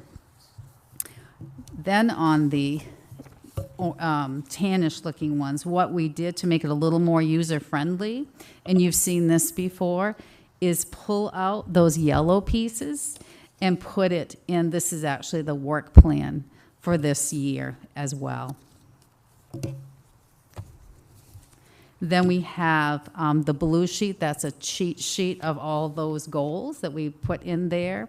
And then the final is the white. And now Ginny had to run it on longer paper this year, so we're looking at our timeline when those things were addressed. And what I've done is I've gone through, since you had the strategic plan, and I've looked at Becky's reports to you over the years, and I pulled out her evidence of what she had that she presented to you. So we now actually will have that, so have a comprehensive look as this is how we said we met that particular goal or objective. So when you're looking through here, what we're really looking to tackle this year, when you're looking at that first piece, we're really looking at those last two bullets on there. The overall objective is about aligning those social and emotional supports for all kids. And there's been a lot of work done on this. So we want to, continue to this year implement details in the plan, and then also we implement, but we got to evaluate. Is what we're doing working? Do we need to make some shifts in that? So those are things we'll be looking at this year. The next piece, when you move over still on that goal 1, objective 1.2, that's the evaluation piece. We've done some of those things, but we need to continue to evaluate. Is it working? Do we need to make changes to that? And then we haven't touched objective 1.3 yet, and that's looking about physical movement and breaks to give kids opportunities to recharge for learning. And we believe we can start addressing the first 3 strategies there in that particular objective. On to 1.4, again, that's the evaluative piece. We've done those things. Now we want to take a look at those. And then when we're on to objective 2, we're really going to look at 2.2 this time, which is really looking at that curricular and extracurricular choices. So we want to have an opportunity to see there may be some area of interest from staff or for kids that they're really interested in. So we want to have an opportunity to see what those things might be, and then be able to look, explore other options for programming for kids. Moving on to 2.4, and that's communication. And I know that's certainly an important, reviewing your previous meeting. That's an important goal of the board, to make sure that we're looking at how we're communicating student growth. And then we're just making sure that we're really providing comprehensive communication to everyone on that. And a lot of work has been done in that area. On 3.1, we're looking at school parent community partnerships based on strong communication, and we're really looking at 3.1 is how we get information out, and we certainly want to develop a plan for how we communicate with families, with parents, and all stakeholders as well in our community. With 3.2, again, that's that communication thread. We want to look at those community-based learning options, certainly looking, speaking with students and staffs about opportunities. And when the team spoke about 3.2C, which is researching community-based learning, and what we think is most effective if we really look at what field work supports the curriculum. So what might we do? Because sometimes there may be some wonderful opportunities, but they don't support the curriculum and the learning for our kids. So we want to make sure that that happens. So we're going to be looking at that. We'll also be still with that community, school parent community partnership with communication. Would like to see, I think it's reasonable we tackle 3.3, encouraging and supporting partnerships to enhance student success. Again, looking at strategies, how might we strengthen those partnerships, and then develop a plan as well. And feedback from the administrative team on this particular goal, that this certainly continues to develop, continues to evolve, and then sometimes is very specifically community-based, that we want to be really respective and reflective of that. Looking on to goal 4, we're talking about our finances, facilities, transportation, food services, so forth. A lot of work's been done in this area, but this is really address a little bit some of the conversation earlier about attrition rate, why are people leaving and so forth. So we definitely want to look at what data we have to try to make some educated guess on what those are based on the data that we see, so we will do that. School nutrition program, we do have to, it's started, but still work in progress with our major equipment, our facilities, and then really making priorities and how we're going to replace some of those things. And that will, could certainly impact budget as we go, but we will have that completed this year. That is a recommendation. To the last one, and that same goal, looking at the action strategy to finish our energy audit. We haven't finished the lighting audit yet. It's in process, so we want to make, we believe that would be a reasonable goal for us to tackle this year. So that's in a nutshell. But I do want to stress as well is that we have a green box, but some of those areas we don't want to say we check the box and we're all good with that those are things that we continuously have to keep looking at.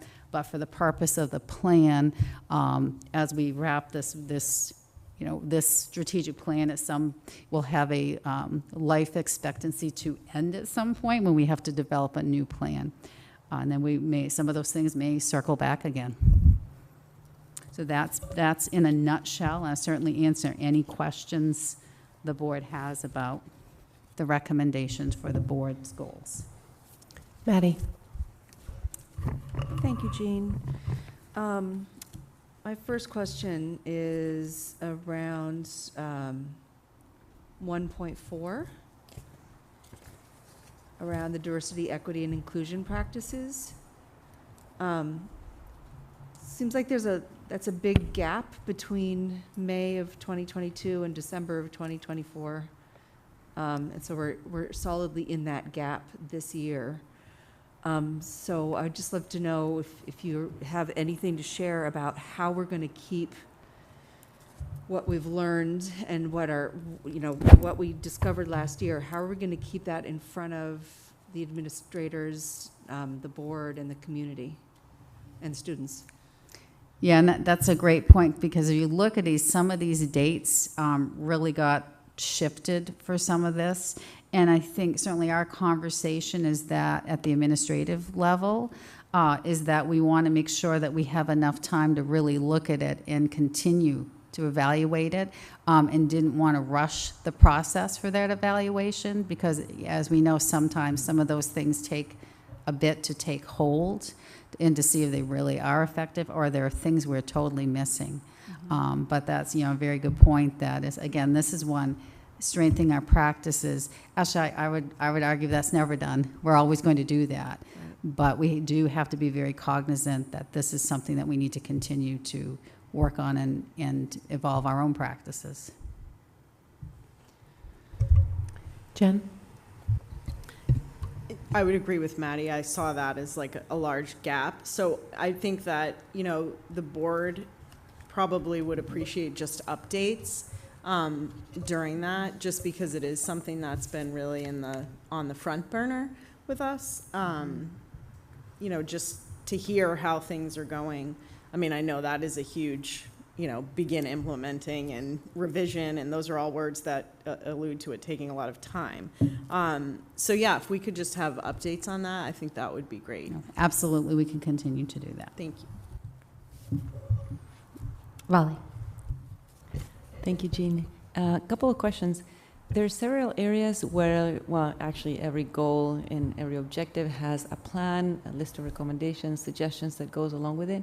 Would it be possible for the board to get a copy of those recommendations? Because sometimes, honestly, I go down the list and say, oh, I never really saw what the recommendations were. We're implementing them, but what are we implementing? So it would be really helpful if every time there is a plan that is presented by the administrative team to you on how to proceed with any of these objectives, that we, the board, get a copy as well. Sure, we can do that. And what I did look back is that there were times when the documentation I've seen is things that were shared twice a year to the board from Becky with some of that. But I think certainly anytime there's a full-fledged plan, that we definitely can share that. So you'll have all that information. Okay, thank you. Because, yeah, we have received verbal updates, but it's not the same as getting the actual something that's plan. written. Yes.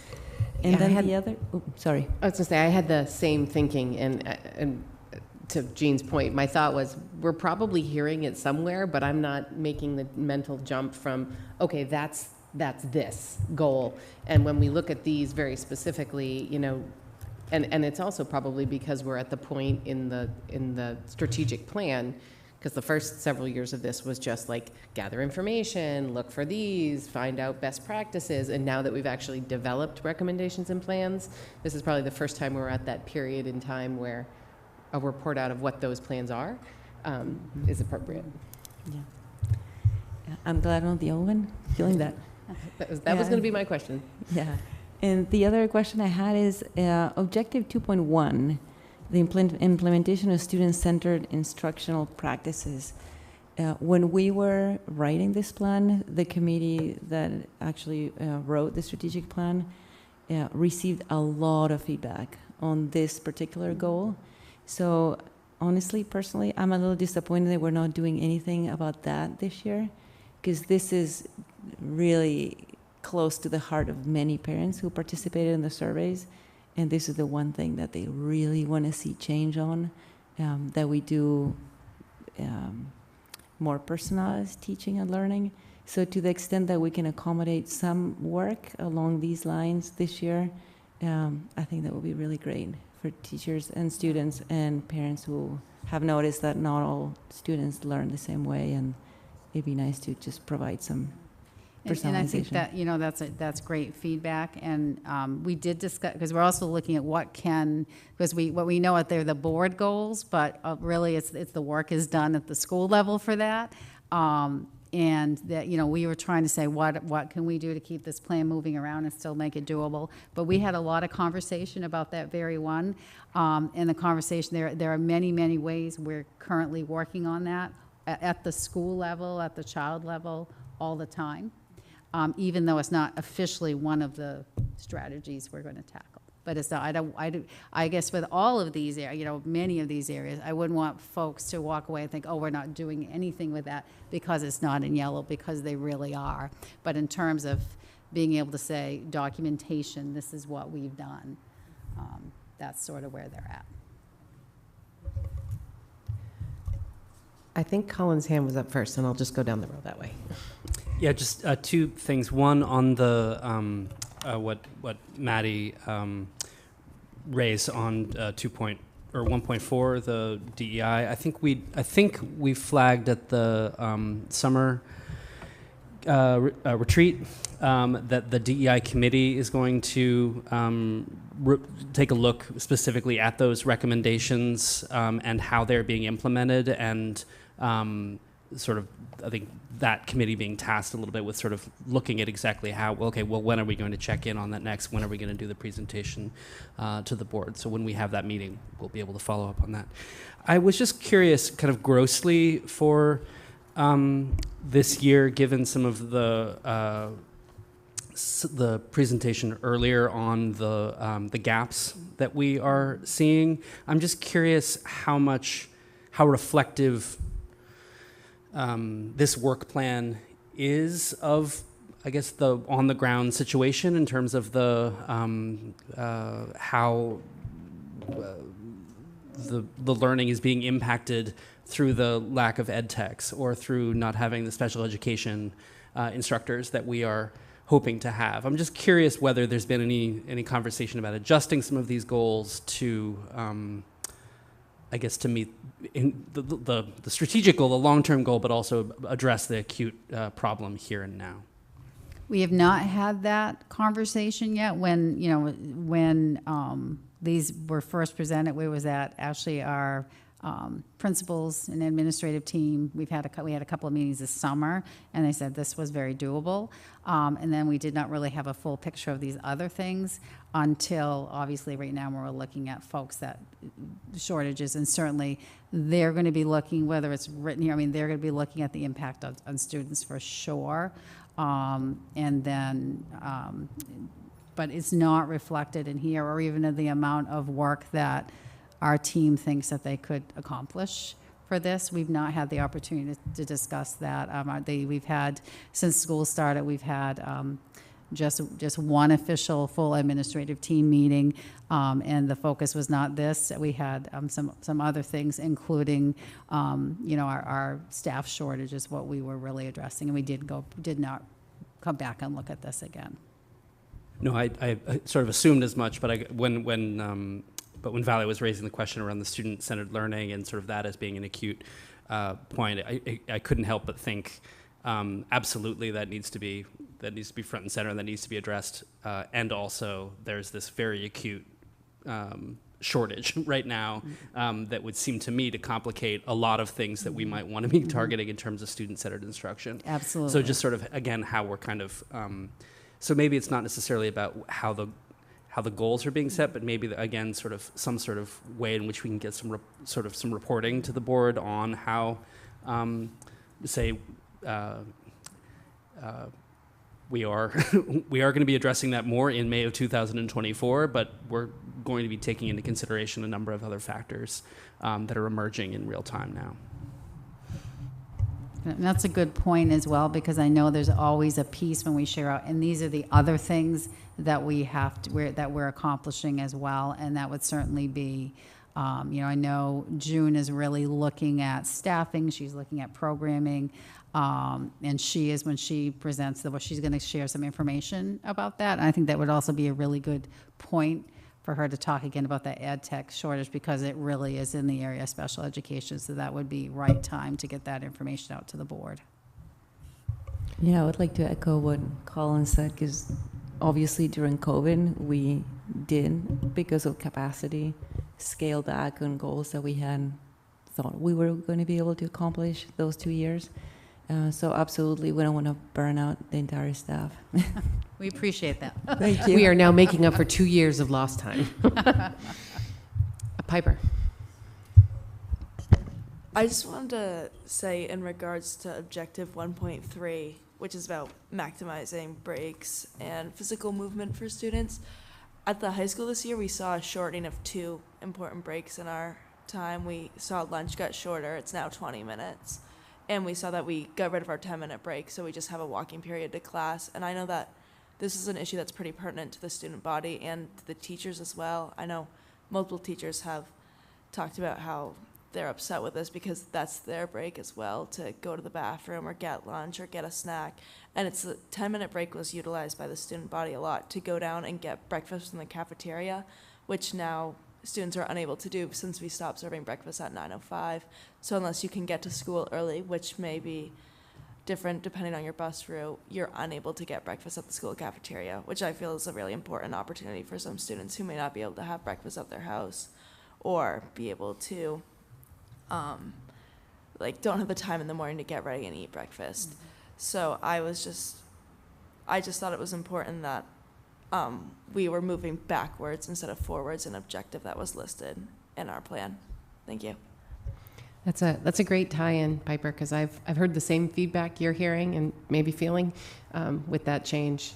And I'm not sure, and unfortunately Jen's not here, but maybe we can get a follow-up from her on what I'm sure there was a rationale. I know they added like a period to check in with your teachers at the end of the day, which I'm sure is trying to meet some need that has arisen, but I'm not sure if we've created another issue by trying to solve another problem. So, and why don't I, it seems like that's a time-sensitive question as well. So next time under my superintendent's report, we can have Principal Gulko speak to that particular issue, if that's helpful. Jen. Just a good reason to have a student rep on the board. So I'm kind of going back to a Colin and Volley on 2.1b, with the student-centered learning. It does list in the progress indicators that there's a written summary documentation of alignment of existing student-centered practices. So that might be a good thing to share with the board so we can, you know, for myself, I don't have kids in the district anymore at all, but I'm certainly really far from like the elementary level. So I don't really even know what currently goes on. So I think that would be really helpful to have us see what's currently going on, and then we can, you know, patiently wait for things to be added, if that's something that you could share at some point. And I have actually started, what I've done is I've pulled apart every one of the strategies, and I went back and I've actually documented that. And so I've got quite a document going right now, and that's certainly the board or the public or anyone could, you know, we're happy to look at that. But I'll also look to see what I can to fold in the actual plans, because they're more some of the bullet points that have been shared with you. But I'll see if we actually have additional documents that we can fold into that documentation as well. Maddie. Is my mic on? It is. Okay, sorry, it's been on the whole time. So this might elicit some groans from my colleagues. So I'm trying to guess. 10 points if you can guess. 2.4, I'm just wondering, it's been years, it's been like 5 years since we talked about proficiency-based education grading at the high school level. And I'm just not recalling if we had plans to ever revisit that at some point. I'm looking at Cynthia, who's been here that time, and do you want to address that one, Cynthia? You've got the best institutional knowledge. I don't want to misspeak. I would not have won those 10 points. The quick answer is no.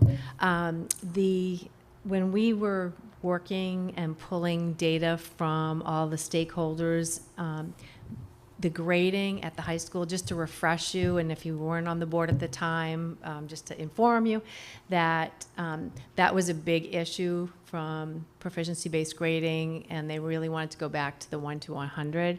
That got resolved in the middle of this process. So because there was a lot of data, Valerie was on the committee, there was a lot of data that came in from all of those surveys. We created this goal, but a big piece of it had been resolved because the grading comments specifically were around the high school grading. That's just little background knowledge as to why this ended up in the strategic plan. I guess I would ask our superintendent to ask our principal at the high school level, because my recollection of that is, I mean, it was a big deal at the time, and there's a lot of controversy around it, and I personally sort of grudgingly accepted the recommendation of the principal at the time that we keep it on a 1 to 100 scale. But the reasons why it was controversial at the time, I'm wondering if they perhaps if those underlying reasons have been resolved over time. And I wonder if it might make sense to revisit that either now or in the future. So it's a lingering curiosity that reading this point brought up for me. I don't know if other board members have that lingering curiosity, or if we all think that we're good the way it is and it's not something we should open up again. Molly. Having lived through that phase, I'm of a mind to leave it shut. Especially this year with everything else that's going on. I second that. And I also remind the board that you will be dealing with the funding formula, so you will probably have enough on your plates in terms of controversy. I don't necessarily think I wanted to open up that box this year. I'm just wondering if I just don't remember if we said it was a box we would never open again, or if it's something that should be looked at in the future. It's just a question I wanted to ask our superintendent to consider as she enters our district. Yeah, it is a fair question, and we never did say this is the end of the conversation, but I think we were all so exhausted that we were hoping it would be.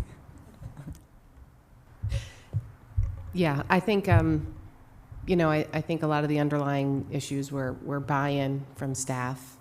And my thought is, and maybe this is an incorrect assumption, is that if the administration and the district felt like it truly was the right thing to do for RSU5, knowing everything they know about the district and what they've gotten so far on that front, those steps would have been sort of in process to try and bring people along since then to get them comfortable, so that, a logical next step was, okay, we now have the staff understanding the rationale and how it works, and, and then we move to getting other stakeholders involved, parents and et cetera.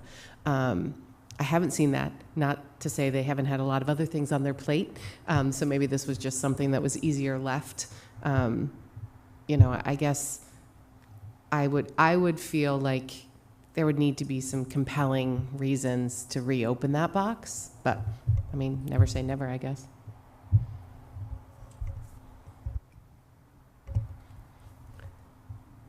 Other questions on the strategic plan? The goals for this year? All right. Then I would take a motion for consideration and approval for the RSU5 district goals for 2022-2023. Candy and Maddie, thank you. Any other comments or questions before we vote? All right. All those in favor? None? Are you yes, Candy? Yeah, okay. Just want to make sure. Put your hand down fast before I look that way. Sorry. Okay. None opposed. Thank you. All right, the work plan, 2022-2023.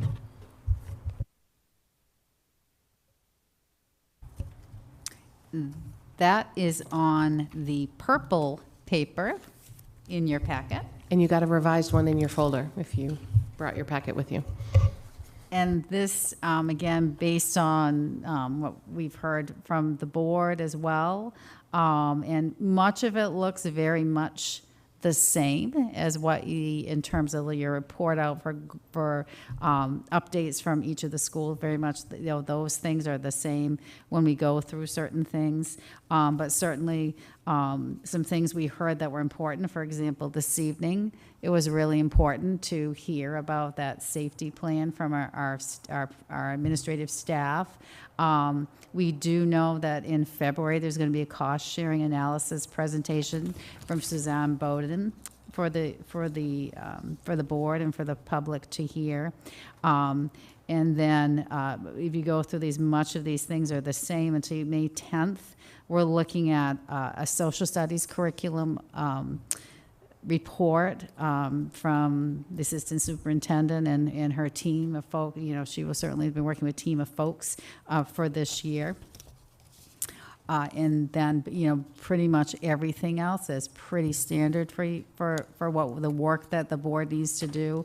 But it was, really important, those particular topics, that we have an opportunity to have some time to really work on them, be thoughtful and thorough on that. So that is our, we believe, certainly a doable work plan for the board. And certainly some of those areas are certainly time sensitive as well. And for example, in January 11th, you'll be looking at the district scorecard again, which you do every year. And we do with them because that's when we have the data available to report some of that information out to the board. Comments on that one? Okay. Oh, sorry, Jen. I just wanted to say thank you for the school safety and getting that done. So, I mean, that was great to have it this early.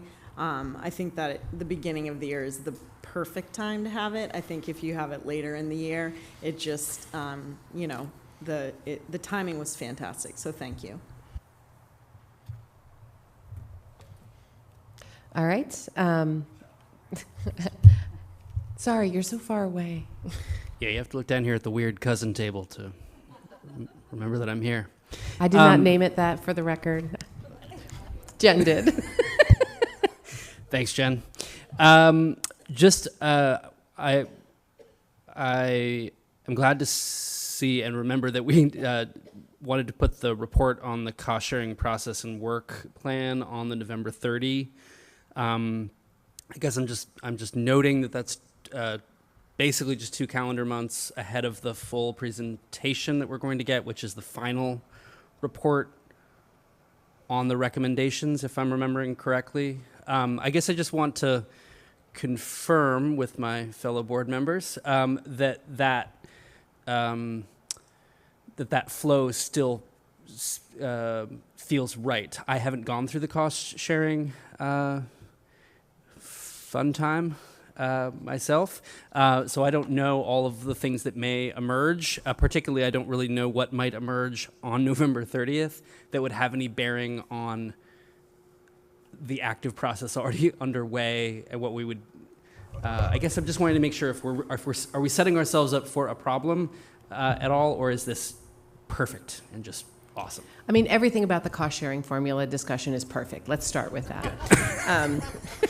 No, so it's a good question, and I guess what I would say is we actually had a finance committee meeting before this meeting, and we talked a little bit about what that November meeting might look like, and it was kind of jump in, Beth, if I forget something or completely misstate something, but kind of 3 buckets, right? There's a little bit about school finance. What's that look like? What are the numbers? Kind of a glossary. Beth had a great idea of make sure everybody has a glossary of the terms that they can look at and get familiar with, right? So a little bit of how the finance works. And then another bucket is going to be kind of what the process looks like. Like what is the cost sharing formula for RSU5 look like? And what does the process that we're undertaking look like, which for the board's perspective is very little between now and February. That was the point of this, was that we are not necessarily directing the work of Suzanne. We are providing her the information she's looking for, and then she's going to delve in and report back to us, right? I think that was a critical piece of this puzzle, was that we weren't necessarily directing it. It was a fully unbiased, unrelated person who's going to come and present to us. So we'll talk a little bit about the process, and then the last would be a little bit about the history of where we got here. We're not rehashing any of the other stuff, but just sort of where we started in 2008 to where we are today, so that people have a little bit of the background that where we're coming from. So those are kind of the buckets we're thinking about. We're working on putting together, we're getting together to try and create some information for you guys, some visuals that can help, like the glossary and maybe a timeline, that kind of thing. And then a little bit of the technical, if the board felt like there should be a change, what does that process look like, sort of legally? What are the options the board has in front of it? So that's kind of what our plan was for the 30th of November. I cannot even fathom the questions that'll come out on the 30th, but Beth said she's going to answer them all. And thank you for the confirmation. So that's kind of what we're planning on for the 30th. So it's not really like we're starting the process there. This is really just to get people comfortable so that they feel like they have a nice base of information to go into that meeting in February, and giving a little bit of time that if you're like, oh my gosh, I need a remedial class, then we can get you some more info. Great, that's super helpful. And so I think also just for the slower parts of my brain to catch up, any decision that the board would be making about an action to be taken based on Susan's recommendations would be post-February. So then any additional, if we wanted to employ her again for some sort of discrete piece of work to resolve a particular question or recommendation that emerged out of that would all be post-February 8. There's no intervention before that. I think that's correct, yeah? Yeah, okay, yep. Thanks. Jen, did you have your hand up? No? Okay. All right. So 12D, the FY24 budget timeline. That's on a lovely shade of green. And basically, the timeline will very much be reflective of what you've done in the past for that. And certainly, we're going to be hit the ground running on this very soon, even with looking at what we're going to be starting to talk with the administrative team with, and information we'll be getting for teachers and so forth. That will be starting actually very soon. So the timeline, your process has remained very much intact because it functions and it works well. And I think if something functions and works well for the board, why would we want to change it? So that's why the only thing you're really going to see is the change in dates for that. Maddie. I just have a comment about that. I think it's worked really well for us, but sometimes I wonder how well our timeline works for our teachers who have the requests, and we don't see what the process looks like before it comes to us. And having sat on several booster organizations, I've had a front row seat to some misunderstandings about how that works. So it's just a comment and a request that maybe there be some clarity for the teachers who are in a position to go to their principal and make their requests. I think we could probably, I just have a sense we could probably do a little bit better across the district with making sure that they feel that they understand what the process is and that they feel heard, especially when we have new hires. That's a really good point, because if you're a brand new hire, and it's an ambitious process, but in order to go all the way through adoption, that's why we have to start early. But it's really particularly for new folks. When you're new here and then you've been in the job 2 or 3 months, and then you're saying, well, what are your needs for next year? That's really difficult sometime. So that's good feedback that we want to make sure it's also for our staff members, that they know the process and is very transparent. Other comments on the Bali? So this is somewhat related. It's not about the schedule itself, but the budget brochure oftentimes goes to the printer before the last amendments have been done on the budget. So to the extent that we can wait until the last minute, really, to have it sent to the printer, that would be great. Because oftentimes we find that, oh, well, we changed that, but now it's printed on the brochure. Yeah, I think, and I'm sure my phone's going to start buzzing from Ginny in a second here. She has a drop dead date to get it into people's mailboxes before we start having our meetings about it. So it's always this like fine line dance of like, oh, we wait as long as we can, but then if we wait too long, then they don't have it and they don't have anything to talk to us about. And yeah, I mean, I think definitely the goal is to have as absolutely close to the final budget as possible going out in that budget brochure, for sure. Other comments, questions? All right, this is just an FYI. It's not a vote, so we can move on to that. I thought it was Ginny. It's not. All right, so we're back to public comment. If you had anything else, Ryan, you want to share? This is our second one. You get a bonus if you stay through the whole meeting. I didn't want to cut everybody out, in the public, but I figured I'd come out and just say that was a really good presentation that they did. I've seen several presentations on Alice. Like I said, we do it in our community. But my hat is off to those administrators and safety team to come up in front of you as educators to put that on. A lot of times it's law enforcement coming in front of school boards to talk to the schools about safety, and it's just really great because you can tell like their hearts are completely in it and really care about our students. I mean, having kids 22 years in this school district, it's just really great to see. But also, you probably don't get a lot of people during public comment that come up I'm seeing. But I don't always have an opportunity to be able to come to these meetings because I have my own meetings I have to attend in the evenings. And I'd just like to say that thank you to everybody here. I mean, it's been great dialogue.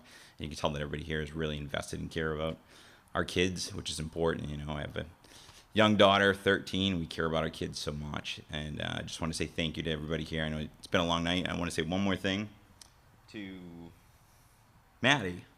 So Maddie had asked a question like, who would respond? And what I can say is everybody's going to respond, okay?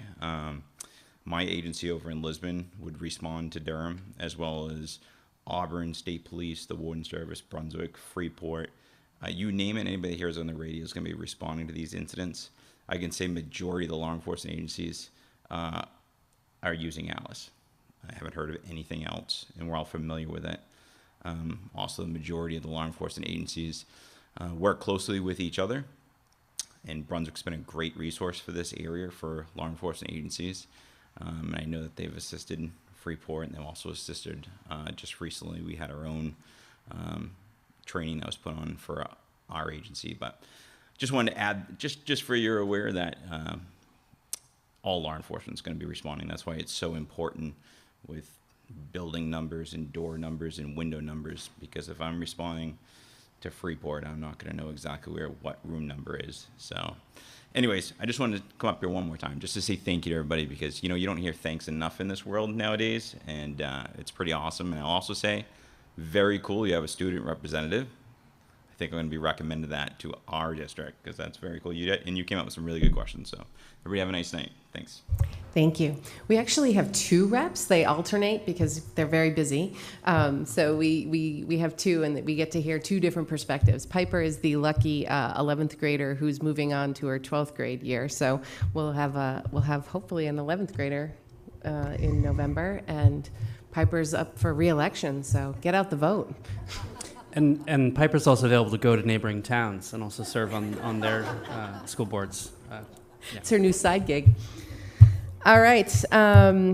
So then we are to the end of our regular public agenda. So I would take a motion for consideration and approval to enter into executive session as outlined in 1 MRSA section 4056A for the purpose of discussing the superintendent's evaluation. Yes, we're evaluating her after 1 meeting. Susanna and Jill, thank you. All right. All those in favor? None opposed.